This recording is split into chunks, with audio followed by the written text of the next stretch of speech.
Halika, doon tayo sa jewelry store. Tingin tayo kung ano maganda then ipapabili natin kina Avan at Kuya Caleb. Excited na pahayag ni Abby pagkatapos nilang magbayad sa napiling luxury bag.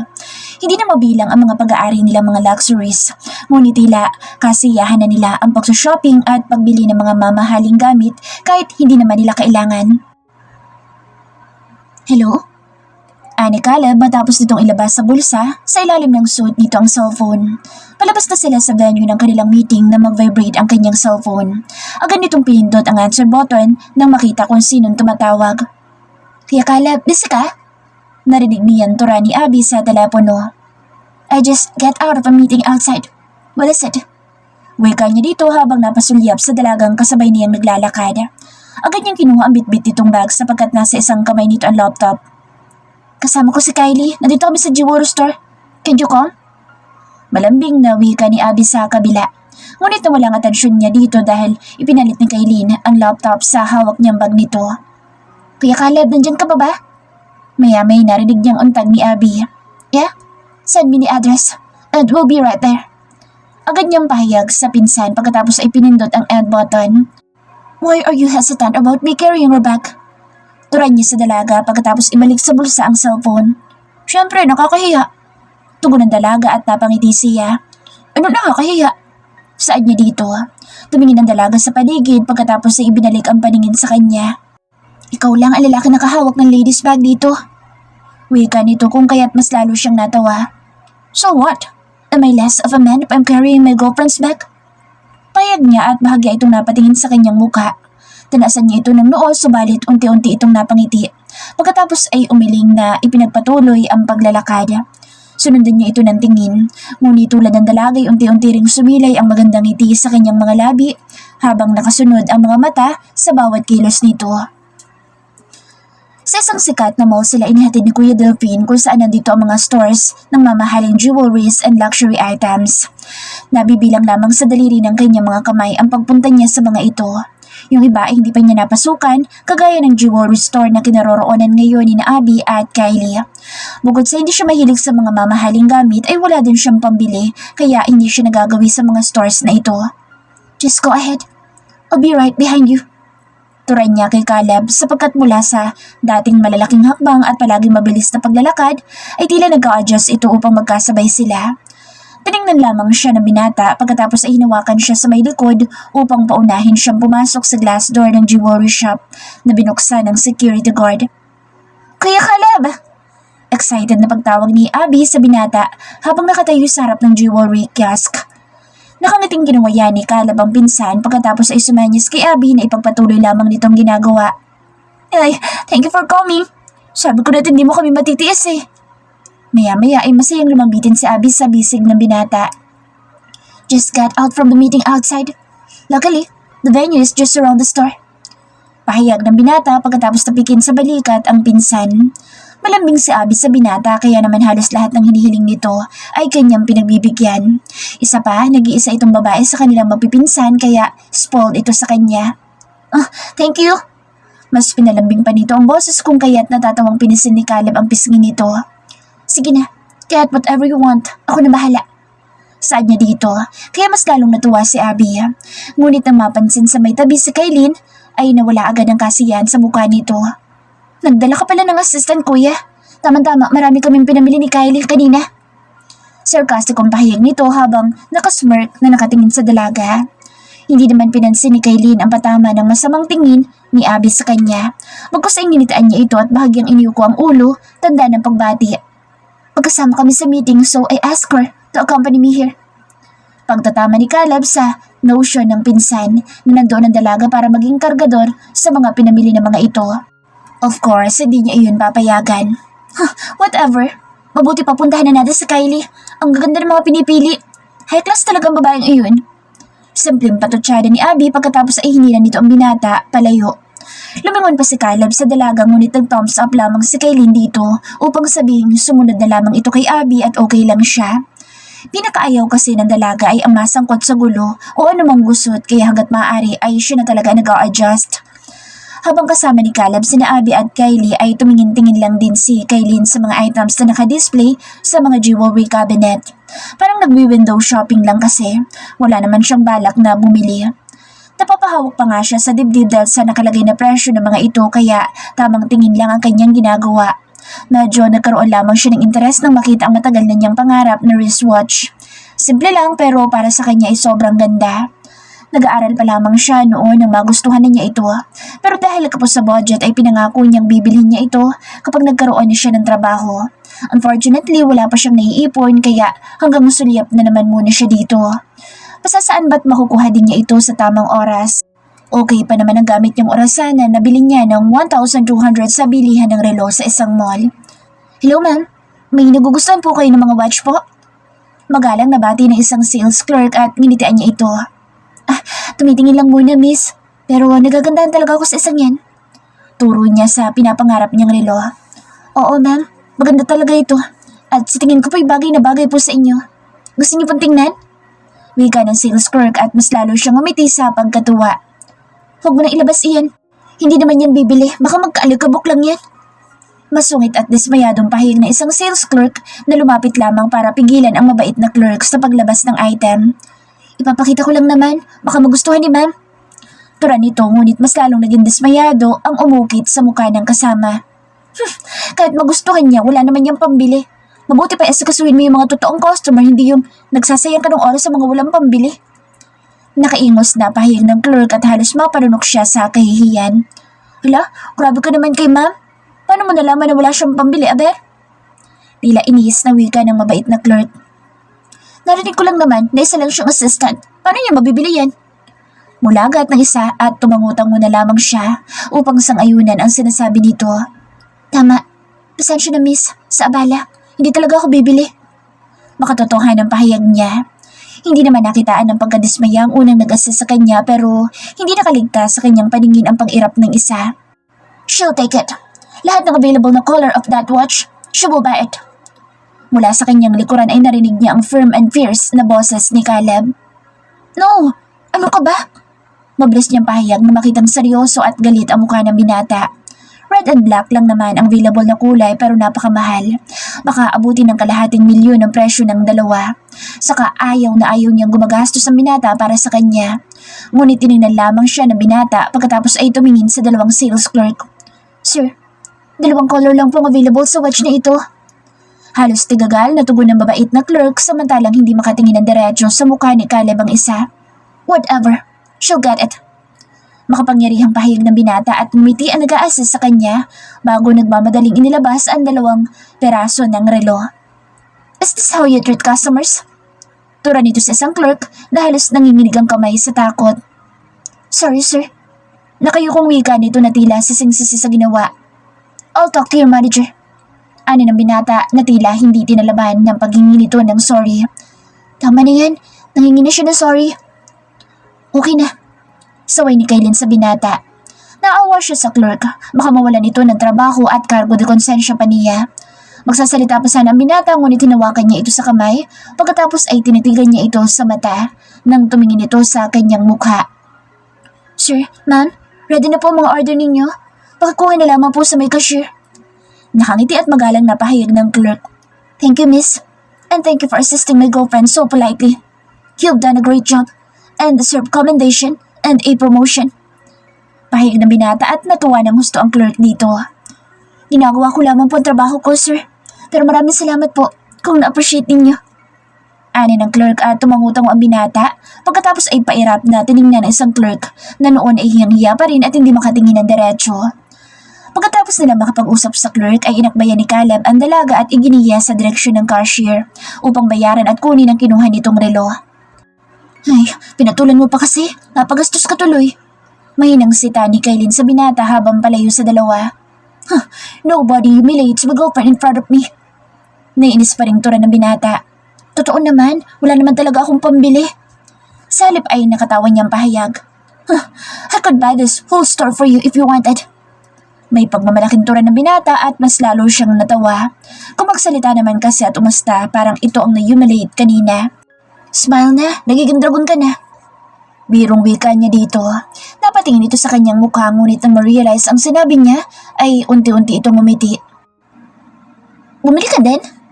Tila hindi makapaniwalang tura ni Abby kay Caleb nang makitang nasa counter ito at nagbabayad ng pinamili.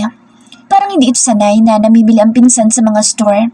Made to order kasi lahat ng gamit dito at kusang dumarating sa bahay nito. Yeah? So, have you made up your mind about what to get? Kantsaw ng binata sa pinsan at napasimangot ito. Hindi ko nga alam kung anong kukunin ko hanggat wala pa si Ivan. Ang tagal naman dumating. Medyo nagre-reklamo ang pahayag ni Abby dahil sa pagkainip sa matagal na pagdating ni Ivan. Relax. I'm sure he'll come to rescue you. Nakatawang biro ni Caleb sa pinsan at patamad ng umuso ito. Okay, I'll just leave my card with you and buy whatever you want. May importante akong gagawin sa office so we'll need to go back now. Saad niya sabay bunod sa bulsa ng suit ang wallet at dinukot ang isang black card at iniabot dito. Agad? Ang bilis naman. Kala ko sasamahan mo kami ng matagal. Mas bumusangot ang mukha ni Abby ngunit pinasilamang ni Caleb ang pisngi nito. Have fun and wait for your Prince Charming. We really need to get going now. But let's catch up again soon. Paalam na binata dito kung kaya't napilitan itong tumango. How about Kylie? Tura nito bago pa man tumalikod ang binata. Parang nawala naman sa isip ng binata ang kasamang best friend ng pinsan at naitaas pa niya noon nang tumingin ito kay Abby. What about her? Maang pa nitong tanong. Didn't you ask her out? Saad ng pinsan at napangiti ang binata. We already had lunch earlier. Just use the card to pay for whatever she wants. Sige na, bye. Paalam ni Caleb. Ginulong muna nito ang buhok sa tuktok ni Abby bago nagmamadaling lumayo dito at lumapit kay Kaylin mula sa di kalayuan. Nagpaiwan na ito kanina sa may di kalayuan sa counter nang makitang malapit lamang doon ang kinaroroonan ni Abby.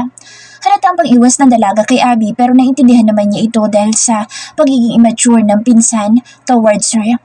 Let's go. Wika niya sa dalaga na makalapit siya dito. Yeah. Tugon nito pagkatapos ay magkasabay nilang tinungo ang pintuan, palabas, habang nakaalalay ang isang kamay sa likod ng dalaga. Sabay pa silang nagpasalamat sa security guard na buksan nito ang pintuan para sa kanilang paglabas. Alis na kayo? Si Ivan nang makasalubong nila ito sa may lobby palabas ng mall. Agad itong nakipag-shake hands kay Caleb at nag-hi naman ito sa dalaga. Bahagyang nagbow si Kaylin dito tanda ng pagbati. Yes bro, may importante kami gagawin sa office kaya hindi na kami magtatagal. Puntahan mo na lamang sina Abby at Kai. Nasa loob pa sila and still enjoying. Tugon ni Caleb habang pasimpleng sumulyap sa dalaga. Nakita niyang bumati ito kay Ivan sa pamamagitan ng simpleng pagyuko at pagngiti. Tila hindi naman na naging interesado ang dalaga dito dahil ifinokus na sa iba ang paningin kahit ilang ulit ding sumulyap si Ivan dito. Kaya nga, medyo nagtatampo na nga si Abby. Hindi ko din maiwan agad yung ginagawa ko sa opisina. Wika ni Ivan at napangiti na lang din siya dahil nakikinita niya na ang nakasimangot na mukha ng pinsan. He'd better get going. Baka magkaroon ng World War III. Kanina pa nga talaga nakasimangot iyon. Biro niya dito at napakamot ito sa ulo habang nakangiti. Alright bro, mag-iingat kayo sa daan. Tura ni Ivan kasabay ng pagtapik nito sa kanyang balikat. Pagkatapos ay bumaling sa dalaga at sumenyas ditong mauna ng umalis. Tumango lamang dito ang dalaga at tulad niya hinabol din ng tingin ang likod ni Ivan hanggang sa makaliko sa isang pasilyo at mawala sa kanilang paningin. Should we go back? Wika niya sa dalaga nang mapansing nakatingin pa rin ito sa likuran ni Ivan. Ha? No! Mabilis nitong turan at naitaas niya ang dalawang kilay dito. She didn't look guilty, but he couldn't help feeling jealous whenever she glanced at Ivan. Tara na! Nakatawang saad ng dalaga sa nakataas niyang kilay pagkatapos ay naiiling na hinawakan ng kanyang kamay at hinila siyang palabas. Your eyes lit up when you saw him. Biro niya habang hila-hila nito ang kanyang kamay.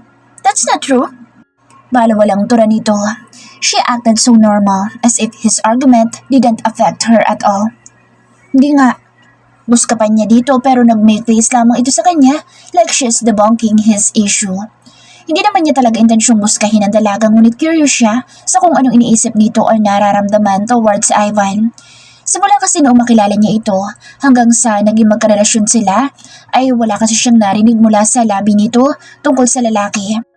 Kapag nagkikita-kita naman sila ay napaka-civil nito as if wala silang nakaraan or maybe magaling lamang itong umarte at magtago ng totoong nararamdaman. Honestly, Ivan is truly one of the nicest guys I know. Abigail is so lucky to have a man like him. Pahayag niya at kumibot ang labi nito bago ngumiti ng bahagya. Yeah? They deserve each other. Komento nito bago sumulyap sa kanya. Inobserbahan niya ito ngunit napailing lamang ang dalaga sa reaksyon ng kanyang muka. Ay, bilisan na nga lang natin. Nagiging tsismosa na tayong dalawa. Nakatawang pahayag nito pagkatapos ay binilisan ang ginawang paghakbang. Natawa na lang din siya sa sinabi ng dalaga pagkatapos ay umakbay dito habang nilalakahan ang paghakbang upang makasabay dito. Agad namang binuksan ni Kuya Delphine ang passenger seat ng sasakyan nang makitang palapit sina Caleb at Kaylin. Nakangiti pa ito sa kanilang dalawa na parang kinikilig sa nakikitang sweetness ng amo. Sa tagal na nitong driver sa pamilyang Del Mundo ay ngayon lamang niya nakita kung paano ma-inlove at mag-alaga ng babae ang binatang amo. May mga nasaksihan siya mga ka-fling nito, mga magaganda at sexy, mayayaman at mukhang celebrity pero hindi naman ganito ka-sweet and caring. Sabi na nga ba't isang simpleng babae lamang ang makapagpapatibok ng puso nito. Yung walang masyadong insecurity sa katawan at hindi lang puro pagpapaganda at pagpapasexy ang inaatupag sa buhay. Yung simpleng maganda, mabait, maalaga at higit sa lahat, responsable sa buhay. Yung kahit hindi ka makapangasawa ng mayaman ay kayang buhayin ang sarili. Maswerte kaya ang lalaki makakahanap ng ganyang klaseng babae. Kaya maswerte ang kanyang amo kay Kaylin. Napaka-humble na bata. Kahit magkasintahan na sila ng CEO ay nanatiling grounded at hindi nakikitaan ng pagmamalaki o pagmamataas. Siyempre, swerte din si Kaylin dito dahil bukod sa mayaman ay gwapo din ang kanyang amo at pinapahalagahan din ito ang pamilya ng dalaga. Alis na tayo, sir? Turan niya sa binata nang tuluyang makaupo sa driver's seat. Yeah, to the office. Tugon nito pagkatapos ay pinindot ang push button upang magkaroon ng privacy sa likuran. Napailing na lamang siya dahil nagmukha na naman siya nag-iisa sa sasakyan. May pa-privacy pa kasing nalalaman ng kanyang amo samantalang ilang beses naman na din niyang nakita ang mga itong naghahalikan. Sa back seat ay hindi na nagtaka si Kaylin kung hawak ni Caleb ang kanyang kamay habang nasa biyahe pabalik ng opisina. Tila nakasanayan na ng binata ang nilalaro ang kanyang mga daliri habang magkatabing nakaupo. Maya-maya tinanggal na nito ang lock ng kanyang wristwatch at tinanggal sa kanyang kamay. Anong gagawin mo dyan? Hindi makapaniwalang sita niya dito. Mumurahin lang kasi ang suot niyang relo dahil nabili niya lamang ito sa isang mall. Hindi katulad ng suot nito na mamahalin at nakakalula ang presyo. Bagaman mura ay favorite naman niyang gamitin dahil pwede ito sa anumang klase ng kanyang suotin. Time to say goodbye to your old watch and hello to a brand new one. Nakangiting tura nito kasabay ng pagbukas sa isang maliit na box na dinukot mula sa bitbit na paper. Tumambad naman sa kanyang harapan ng orasan na kulay pula ang bracelet at talaga nga namang hangang-hanga siya sa kagandahan nito.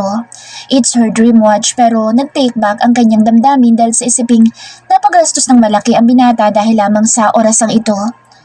I thought it was your favorite. Why aren't you happy? Tura nito nang mapansin ang unti-unting pagkawala na excitement niya sa orasan. Hindi naman sa ganoon. Iniisip ko lang na napagastos ka ng malaki. Tila problemado niyang pahayag at napangiti ang binata dito. Come on, it's nothing. Hindi pa naman ako mamumulubi kahit 10 na pambili natin ganito. Nakatawang pahayag ng binata kung kaya't mas lalo siyang napangiwi. Basta, last na to. Ayokong gumagastos ka ng malaki para sa akin. Wika niya at napapailing na tumango na lamang ang binata. Sure, at para hindi ka masyado mag-guilty, akin na lang din itong relo mo. Pahayag ng binata at napakunot ang noon niyang tumingin dito. Anong gagawin nito sa isang pipitsuging relo? At ano naman ang gagawin mo dyan, Aber? Binili ko lang yan ng mura. Saad niya, kulang na lang sabihin niyang baka mga tampalan nitong humawak sa mumurahin niyang relo. I give you my time, so your time is mine from now on. Si Caleb at nang dahil hindi niya matansya kung ano ang nakaguhit na ekspresyon sa mukha nito, ay hindi niya napigilang hawakan na magkabilang pisngi nito at pinanggigilang pinisil. Ang dami mong alam. Gigil niyan turan dito ngunit ngumiti ito ng bahagya pagkatapos ay hinawakan din ng mga kamay nito habang nakahawak pa rin sa mukha nito. I'm serious. Your time is precious to me and I want to make it mine. Can you give it to me? Pahayag nito habang tumitig ito sa kanyang mga mata. Lihim siyang napalunok habang magkaugnay ang kanilang mga mata. Oras? Parang dito sumablay ang unang pakikipagrelasyon niya dahil hindi niya ito naibigay ng buo. Dito na naman ba sasablay ang relasyon nila? Ni Caleb? Of course. Hindi niya namalayang tugon sa binata. Bahala na.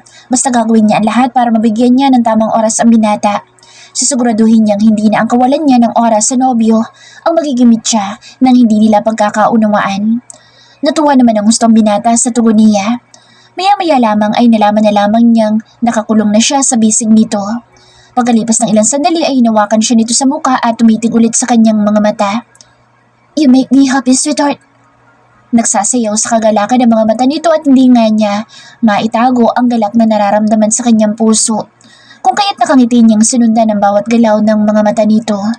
Alam niyang hahalikan siya ng binata, kaya walang pag-atubiling hinintay niyang dumapo ang mga labi nito sa kanyang mga labi.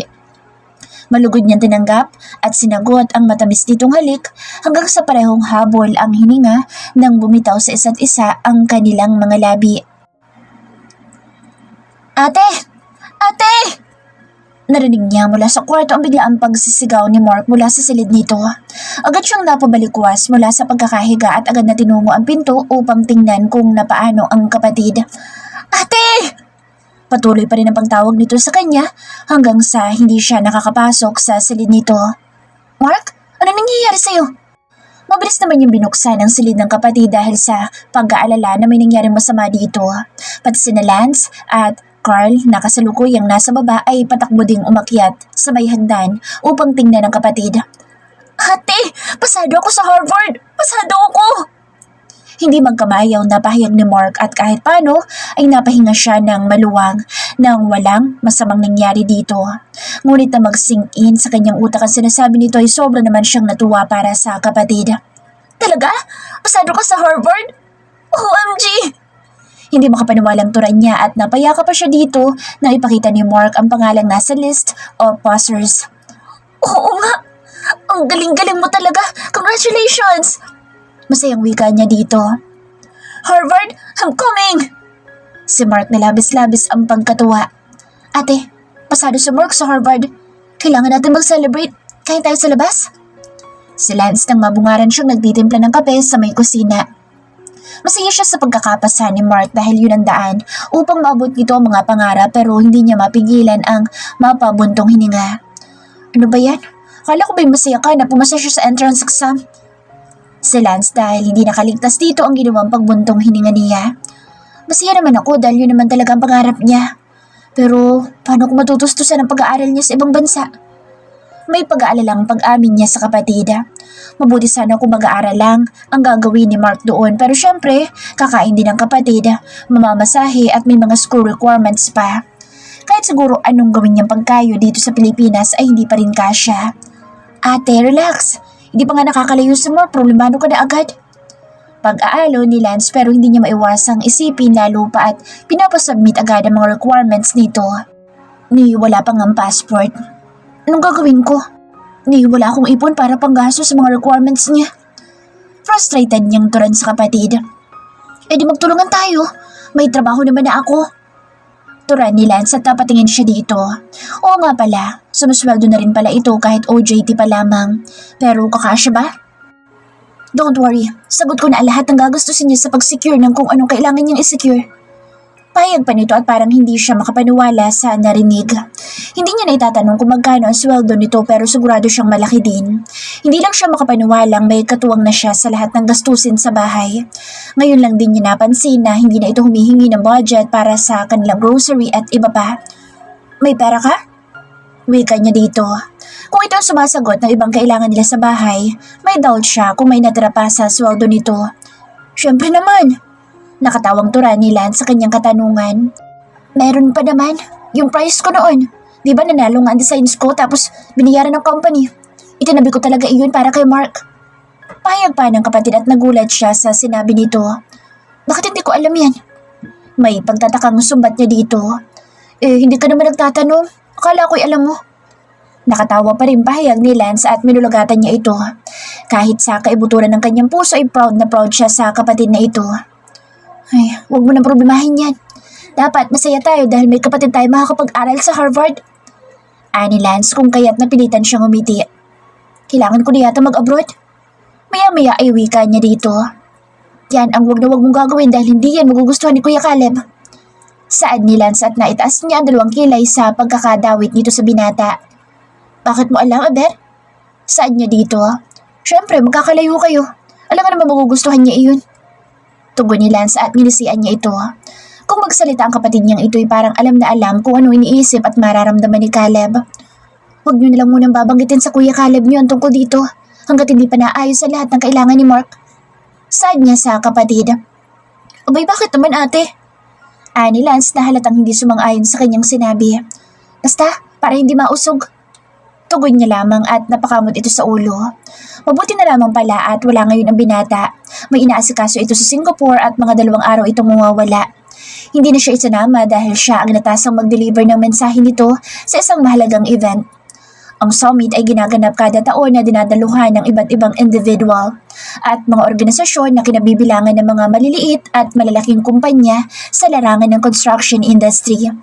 Layunin nito ang maiangat ang construction business sa bansa at tulungan ang mga namumuhunan at nagsisimula pa lamang sa negosyo. Bilang isa sa pinakamalaking construction company, buong bansa ay magbibigay ng inspirational speech ang CEO ng Del Mundo's company. At dahil out of the country ang CEO, ay inatasan naman nito ang kanyang secretary upang ibahagi ang speech ng binata. Noong unay halos malula si Kaylin sa dami ng taong nasa harap niya, lalo na't nakafocus ang lahat ng paningin sa kanya. Medyo ramdam niya ang panginginig ng kanyang tuhod kaya mas lalo niyang hinigpitan ang pagkakahawak sa isang paperclip. First time niya magsasalita sa harap ng maraming tao. Sa klase ng personality na meron siya ay wala sa hinagap niya na mapapasabak siya ng ganito. Sinabi niya ang kanyang dilema sa binata at ibinigay naman ito ang kanyang sekreto para hindi masyadong nervyusin. Ito ay ang paglalagay ng coin sa loob ng sapatos at ang paghahawak ng paperclip. Hindi niya alam kung anong koneksyon ng mga iyon sa pagsasalita. Pero napatunayan niyang effective sapagkat nawala ang panginginig sa kalagitnaan at naihatid niya ng maigi ang napakagandang mensahe ni Caleb para sa lahat. Napangiti na lamang siya ng magsitayuan at magpalangpakan ng mga kalahok na parang sa kanya nang galing ang mensahe. Heading out now? Palabas na siya sa may bulwagan nang biglang may sumabay sa kanya habang naglalakad. Pagtingin niya dito ay nagulat siya nang makita si Ivan. Hi, nandito ka din? Parang hindi siya makapaniwalang kasali din ito sa summit at ngayon lamang niya napansin. Kanina pa sana kita lalapitan kaso nasa VIP seat ka. Nakangiting tura nito. Oo. Out of the counter kasi ang boss ko kaya napilitang mag-proxy. Medyo natatawa niyang pahayag. Sigurado siyang pati ito ay hindi maniniwalang kaya niya magsalita sa harap. You did great. Congratulations.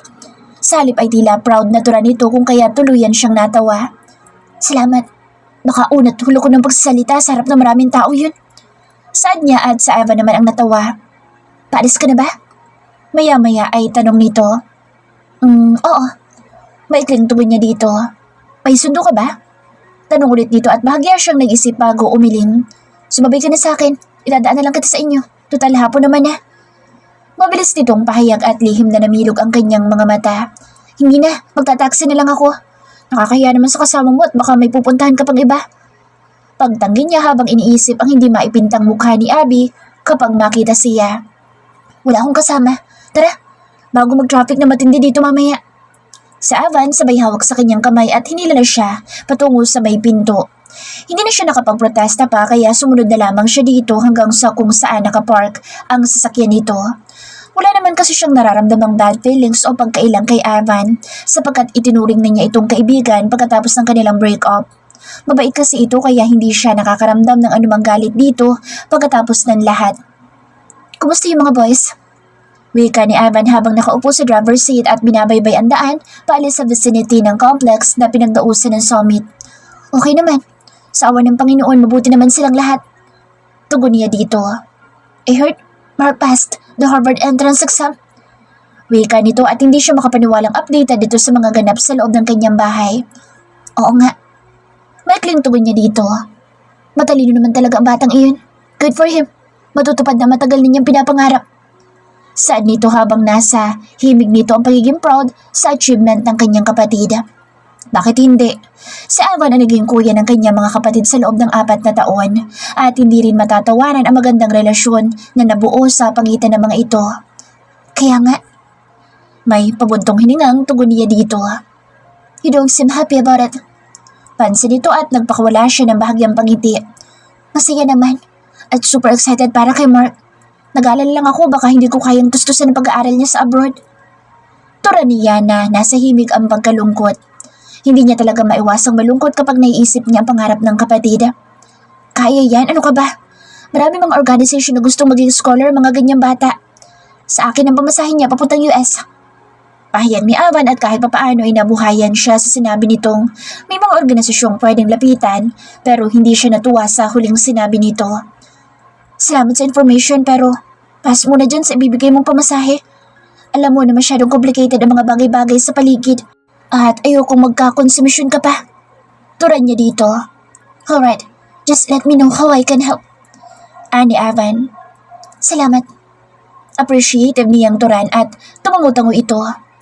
Maaga pa naman, magkape muna tayo. Pahayag ni Ivan pagkatapos sumulyap sa mamahalin nitong relo. Naku, baka may pupuntahan ka, next time na lang. Mabilis niyang tugon dito. Wala, mamaya pa iyon. Tara, kape muna tayo. Ani Ivan na agad na nag-slow down nang makakita ng coffee shop sa daan. Magagalit na naman sa Abigail sa'yo. Wika niya habang papasok sila sa loob ng coffee shop. Natawa ito at pasimpleng napakamot sa ulo. Si Caleb ba, hindi? Nakatawang tura nito pagkatapos. Natawa din siya pero sa isip niya hindi naman ganoon ka-unreasonable ang binata para magalit. At saka wala naman itong dapat na ikagalit. Kahit naman magkape sila ni Alvan at mag-usap ay hindi naman magbabago ang pagmamahal niya dito. You look younger and prettier. Confirm ko lang Are you and Caleb together now? Wika nito habang nakaupo sila sa napiling table at naghihintay ng order. Natawa siya sa pagiging chismoso nito pero hindi naman siya ma-showbiz para itanglipan niya ang relasyon niya sa binata. Nice! I'm happy to hear that. Caleb is a nice man. So mature and dignified. I hope he gives you all the love you deserve. Pahayag nito pagkatapos ng kanyang pag-amin. Nakikita naman sa mukha ni Ava na masaya ito para sa kanya kaya natutuwa na din siya sa positive na reaksyon nito. Thank you. Kumusta naman kayo ni Abby? Getting stronger? Pangumusta naman niya dito. Yeah, but I'm getting pissed off sometimes. Gusto niyo palagi kami magkasama. Palaging updated every hour. At napakasalosa. Ani Ivan at hindi niya alam kung nagkukwento ito o nagra-rant sa nobya. She loves you kaya ganoon. Nakangiti niyang wika dito. Really? Bakit hindi ka naman ganoon? May pagtatakanturan nito at hindi niya napigilan ang matawa. Ikaw talaga? Noon pa dahil kareklamo na wala akong time sa'yo. Ngayon naman binibigyan ka ng tao ng sobra-sobra ang time sa inyo. Nagreklamo ka pa din? Ano ba talaga, kuya? Nakatawa niyang pahayag at pati ito ay naiiling na natatawa sa sarili.